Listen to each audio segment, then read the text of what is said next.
Hello, everyone. As you can see, Democrats are united, and we're standing strong. As we've said from the very beginning, we're ready to work across the aisle to fund government that protects Americans' health care. Unfortunately, Donald Trump has other plans for Republicans. In fact, he said, don't even bother dealing with them when it came to negotiating with Democrats. And it's clear why. While Democrats have been focused on putting American families first, Trump has been focused on putting himself first. He and Republicans showed us their priorities with the big ugly law. They put billionaires over families, corporations over workers, profits over people, wealth over health. Well, Democrats have made it clear that we didn't stand for these policies then, and we're making it clear again now. We will not rubber stamp Republicans' continuing resolution that does nothing to fix the healthcare crisis that they've created. Yeah.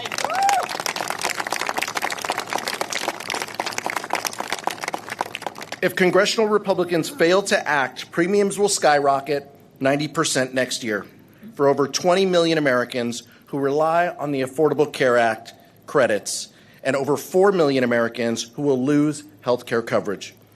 Let's put this in real terms. Children won't be able to get their medication. Seniors won't be able to see their doctor. Your neighbors will still get sick, and they'll all be out of luck if House Republicans have their way. That's why, once again, we're going to call for our Republican colleagues to join us in doing the right thing. Work with us for the good of our country and for the good of our people. Thank you. And I'll turn it over to the Democratic whip, Catherine Clark. Thank you so much, Mr. Chairman. It is good to be with all of my colleagues here today. We are living in very difficult times. The air around our politics is crackling with potential violence. The lionization of hatred has opened deep wounds. And most importantly, the American dream is out of reach for many. The top 1% controls more wealth than our nation's entire middle class. While households in this country, most households, 60%, cannot afford the basics. Donald Trump rode into the presidency on the promise of giving those households a break, making life more affordable, giving hardworking people some breathing room. And he and his loyalists in the House have betrayed that promise.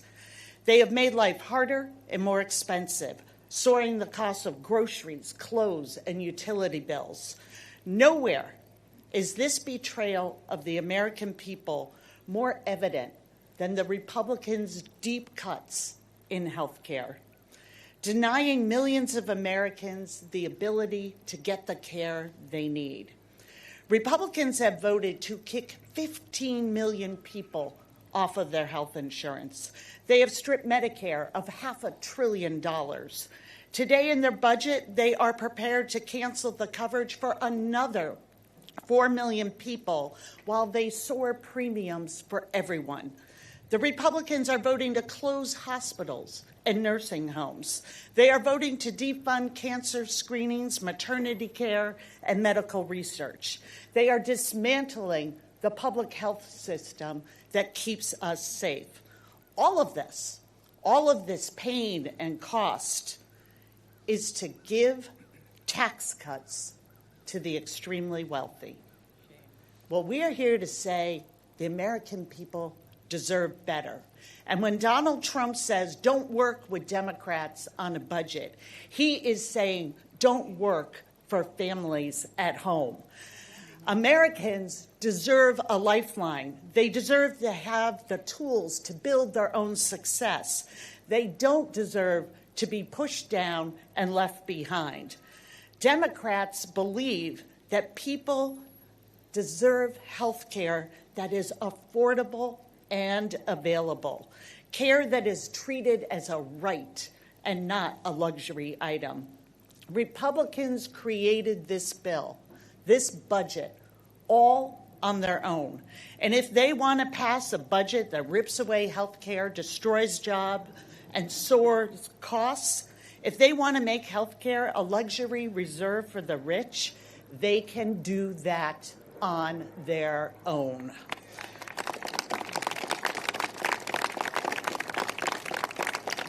Democrats will be voting for the American people. We will be voting for people like Claire Sachs and Rico Winston. Claire, who has joined us, is a small business owner who's here with us today to talk about that she's a hardworking entrepreneur and she depends on the ACA to get by. We are voting today for the American people and for Claire. And Claire, thank you for coming and sharing your story. The mic is yours.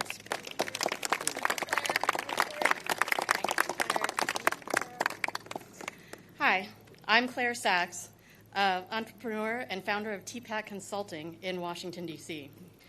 I'm here today because Congress is facing a decision that will determine whether millions of entrepreneurs like me can keep their businesses open. The enhanced premium tax credits that help many small business owners afford health care coverage expire in mere weeks. Without them, rising health care costs would force many small entrepreneurs, including me, to close their doors. I have 4 decades of experience in the healthcare system. In 1983, B-strep spinal meningitis triggered type 1 diabetes, which resulted in a cascade of 15 additional diagnoses. 16 is pending. Here's my reality. I literally can't live without affordable health care. I use an insulin pump that without coverage would cost $7,500, and the insulin that goes in it runs about $330 a vial, and I need 36 vials a year. Altogether, my health care costs without coverage would be about $30,000. That's a whole 50% of my annual living expenses. Before the Affordable Care Act passed, I was job locked. I only worked for companies that could afford my health insurance. Starting my own business wasn't even a twinkle back then, because had I approached an individual policy provider, they would have laughed me out of the room. Fortunately, the passage of the ACA changed the rules around pre-existing conditions. That was a good thing because in 2020, I was laid off due to COVID. But I was able to launch my business because the ACA enhanced premium tax credits made it possible to get affordable health coverage on my own. Today, those credits are the only reason I can afford both my business and my health. And I am not alone. According to a Small Business for America's Future survey, 55% of businesses have owners, employees, and or families who rely on premium tax credits. But those credits expire at the end of the year. Kaiser Family Foundation estimates that insurance rates will spike an average of 20%. For many small businesses operating on slim margins, a 20% healthcare increase is mathematically impossible to absorb and will force a lot of hard choices. I would likely have to close my doors and get a job that offers insurance benefits. Small business owners are facing economic pressure from a lot of corners this year, from tariffs to inflation to a tax code that favors our larger corporate competitors. A dramatic rise in the cost of health insurance could be the nail in the coffin for many of us. 30 million small businesses employ half of America's workforce. We are the backbone of America's economy, providing jobs and economic activity in every community across this country. These credits are an investment in our entrepreneurship that pays off many times over. When you price entrepreneurs out of healthcare, you risk taking millions of productive members of society out of our economy. We need our leaders to take action. Extend the enhanced premium tax credits now. Small businesses built this economy, and while managing our health conditions, we deserve health care that doesn't bankrupt us for needing medicine. Thank you. And now I'm going to pass it to Rico Winston. Thank you. Good morning. Good morning, everyone. My name is Rico Winston. I'm the proud father of an amazing young man who's created and designed by God perfectly, and he has a diagnosis on the autism spectrum. His name is Israel. I am concerned about how America and the world will look at him. What inequality and racial divides will be awaiting him due to the color of his skin and the fact that he has a disability. Medicaid is not a luxury. It is a difference between security and fear. No parent should ever have to choose between putting food on the table or taking their child to the doctor. Also, no family should ever lose medical coverage. It is peace of mind. When people have access to care, communities are stronger, children grow up healthier, and families are able to move forward without being crushed by medical debt. Strength and empowerment ripples outward when our communities thrive. States and our nation thrive. The positive impact is undeniable. At the heart of this is a simple truth. Every single person deserves the dignity of care, regardless of income, circumstance, or zip codes. Thank you. Healthcare is not just policy, it is humanity. Invest in Israel and all Americans, providing Medicaid, which is essential for the development and growth and the future of America. Thank you.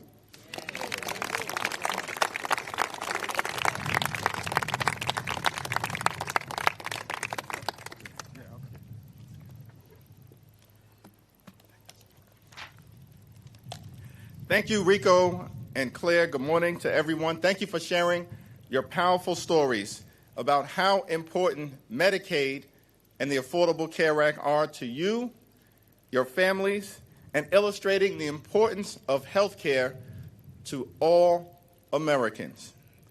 Today, there's a choice before every single member of the House of Representatives. Will we stand up for the health care of the American people, or will we bend the knee to Donald Trump and his continued efforts to gut health care for everyday Americans? House Democrats are clear. We don't work for Donald Trump. We don't work for J.D. Vance. We don't work for Elon Musk. We work for the American people. And that is why we are a hard no on the partisan Republican spending bill, because it continues to gut the health care of everyday Americans. Now, House Democrats are willing to work with anyone, anywhere, at any time in order to make life better for the American people and lower the high cost of living. The partisan Republican spending bill fails that test. It will actually make life more expensive, make health care more expensive for the American people. Donald Trump and the Republican Party have launched an all-out assault on health care in America. Republicans have slashed Medicaid with the largest cut in history. Republicans are dramatically raising premiums, copays, and deductibles for tens of millions of Americans. Republicans are forcing hospitals, nursing homes, and community-based health clinics to close all across the country, including in rural America. Republicans have set in motion a $536 billion cut to Medicare. And Republicans are cutting off funds for medical research, even for children with cancer. It's unacceptable, unconscionable, un-American, and Democrats are not going to stand for it at all. At all.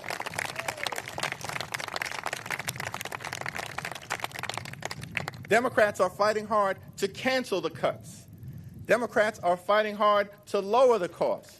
Democrats are fighting hard to save your health care. Democrats will defend the health care of the American people today. Democrats will defend the health care of the American people tomorrow, Democrats will defend the health care of the American people at all times. Vote no. Cancel the cuts, lower the costs, save your health care. We're voting no on the partisan Republican spending bill, and will continue to defend the health care of the American people.